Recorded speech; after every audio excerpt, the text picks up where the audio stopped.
मुसलमानों को अगर इस्लाम के बारे में जानना है तो हूरों का सपना छोड़ के, एक तो पत्नी तो नीचे खुश नहीं रख पा रहा, माँ बहन की गाली दे रही है 50, वहां 70 हूर को कंट्रोल करोगे?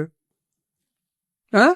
तो इमेजिन करो कि मान लो तो सोच के देखो, एक इमेजिन करो कि अगर आपकी धरती की पत्नी खुश है, अगर आपका पैर दबाती है, आपके लिए खाना बनाती है, खड़ी है कि बंदी हाजिर है, जबरदस्ती नहीं, अपनी मर्जी से, तब तो 72 हूर को संभाल ले जाओगे।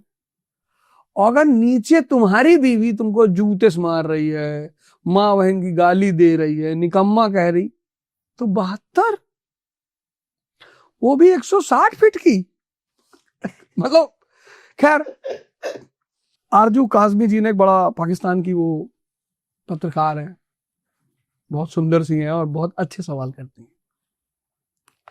तो उन्होंने एक मौलाना से पूछा कि मौलाना साहब, आदमियों को तो हूरें मिल जाएंगी, हमें क्या मिलेगा? तो मैं कहा, आप हूरों की सरदार होंगी। तो बेचारी हंसने लगी, बोली ये तो कोई मतलब बात नहीं हुई, उन्हें 72 मिली, हमें कम से कम एक नया मिल जाए वहां। तो मैं बताऊं ऐसा क्यों हुआ? धर्मों में, चाहे इस्लाम हो, चाहे हिंदुइज्म हो, चाहे क्रिश्चियनिटी हो, सबके स्वर्ग में महिलाएं हैं, क्योंकि थॉटलेसनेस की जो सबसे स्ट्रॉन्ग फीलिंग है वो सेक्स में है। इसलिए सेक्स के लिए आदमी पागल होता है, और खासकर वो जो एंजाइटी में होता है, डिप्रेशन में होता है। जैसे मान लो तुम्हारी 1000 करोड़ रुपए की लॉटरी लग गई, तुम उस वक्त नाचोगे? तुम उस वक्त ये थोड़ी करोगे भैया रुको, मैं जा रहा हूं, मैं अपनी पत्नी के पास जा रहा हूं। कोई भी आदमी खुशी में सेक्स कभी नहीं ढूंढता, कोई भी आदमी खुशी में शराब कभी नहीं ढूंढता। जो भी शराब और सेक्स ढूंढ रहा है वो या तो स्ट्रेस में है, या एंजाइटी में है, या परेशान है। तो अब धरती के लोगों को बताना था कि स्वर्ग में कितना मजा आएगा, अब कोई और तरीका तो था नहीं, तो बोले भाई 72 हूरें मिलेंगी।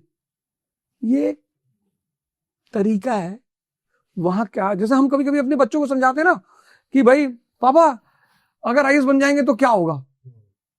तो आईएएस अगर तुम बन जाओगे तो 500 चॉकलेट डेली मिलेगी। अच्छा पापा, एक नर्सरी का लड़का है, उसने तुमसे पूछा कि प्रतीक भैया अगर मैं प्रधानमंत्री बन गया तो क्या होगा मेरे जीवन में? और नर्सरी का बच्चा है, क्या जवाब दोगे तुम प्रोटोकॉल शब्द यूज करोगे? नहीं। तुम कहोगे बेटा 24 घंटा जब आंख बंद करके कहोगे चॉकलेट, सामने आ जाए, तभी तो प्रभावित होगा प्रधानमंत्री बनने के लिए जो उसको चाहिए। हाँ, तो जब वो बड़ा होगा, ज्ञानी होगा, ध्यानी होगा, समझदार होगा, तब वो जान जाएगा कि अच्छा ये एप्पल की जो फोटो किताब में बनाई थी ये समझाने के लिए बनाई गई थी, एप्पल कहीं है नहीं। तो सारे धर्म अच्छे हैं। मैं इस्लाम की इसलिए तारीफ करता हूं, मैं आज बता दूं, क्योंकि मेरे गुरु हैं श्रीकांत यादव जी, उनके गुरु हैं मंसूर भाई, मुसलमान हैं, और उन्होंने मेरे गुरु को गीता पढ़ाया। तो जब भी कोई इस्लाम पे अटैक करता है तो मुझे लगता है नहीं, इसको पता नहीं इस्लाम के बारे में। तो गुरु के नाते मैं इस्लाम के पक्ष में खड़ा हूं।